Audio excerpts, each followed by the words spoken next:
তাড়াতাড়ি তাড়াতাড়ি দাফন দিতে হবে ভাই। আপনারা যে পারেন চেয়ারম্যানের টাকা দিয়া দাফন করার ব্যবস্থা করেন। ভাই তুই তো আমেরিকা থেকে কিছু কামার রোজগার করে আসছোস, তোর তো আর্থিক অবস্থা আমাদের থেকে ভালো আছে, তুই তাহলে বাবার ঋণটা পরিশোধ করে দিয়ে দে। No no no no, your mate কি বলো ভাইয়া?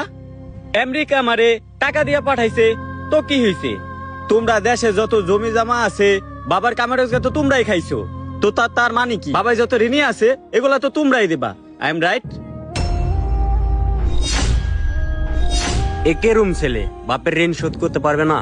বোন, আমার তো সামর্থ্য নাই, তুই কি তোর শ্বশুর বাড়ি থেকে কিছু আইনে দিতে পারবি? কি বলো ভাই, তোমার কি মাথা খারাপ? 16 বছর থাকতে বাবাই আমার বিয়ে দিয়ে দিছে। আমি কি বাবারটা খাইছি না পড়ছি? শ্বশুর বাড়িটা তো খাইছি, আমি কেন দিম? তোমরা দুই ভাই আছো, তোমরা দুই ভাই দাও। এখন আমি কি করবো? বাপের যা ছিল তা তো একটা বাড়ি করছে আর বাইরে আমেরিকা